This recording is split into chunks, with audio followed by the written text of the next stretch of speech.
Fallen Angel de Camille Créati, lu par Léa Isser et Raphaël Cohen. Il émit un petit rire de gorge qui hérissa mon épiderme, avant que l'une de ses mains posées sur ma joue ne glisse jusqu'à mon menton pour l'entourer de ses doigts.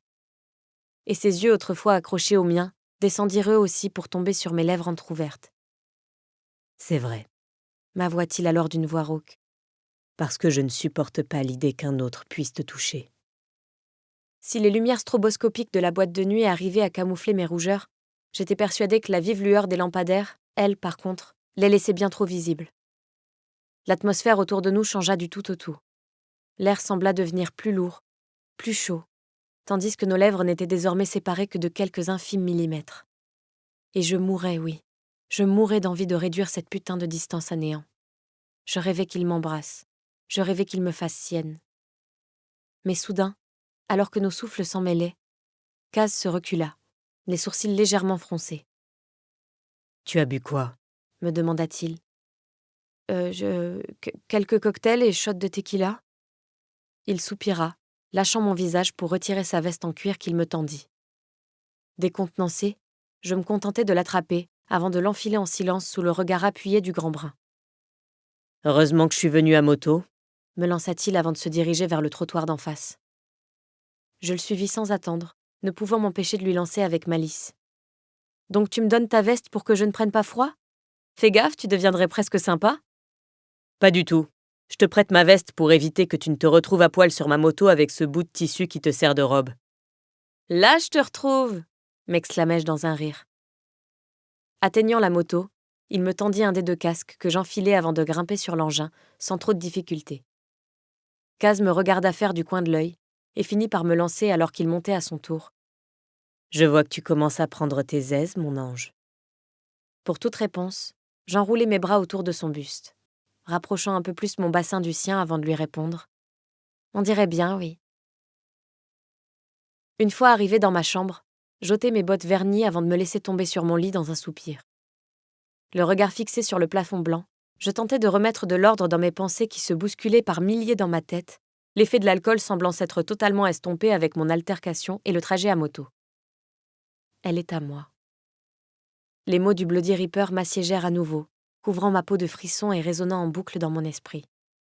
Ce mec allait bien finir par me rendre folle. Et malgré tout ce dont je tentais de me persuader, il fallait avouer que Kaz Marshall ne me laissait absolument pas indifférente. Agacée, j'attrapai brusquement mon oreiller que j'écrasai sur mon visage, le serrant fort contre moi avant d'y lâcher un cri de frustration qui l'étouffa. Pourquoi cet idiot était-il le seul capable d'apaiser mes maux ? Pourquoi l'idée de le perdre m'était aussi insupportable ? Pourquoi est-ce que mon cœur battait si vite lorsqu'il était près de moi ? Pourquoi est-ce que son prénom envahissait toutes mes pensées ? Pourquoi est-ce que je me sentais parfois dépérir sous ses doigts, mais mourir plus vite encore lorsqu'il n'était plus là ?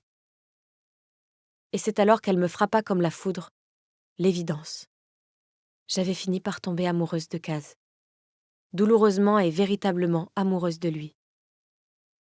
Mon pouls accéléra dans mes veines, alors que mon estomac se tordit. Oui, c'était bien douloureux d'aimer, bordel.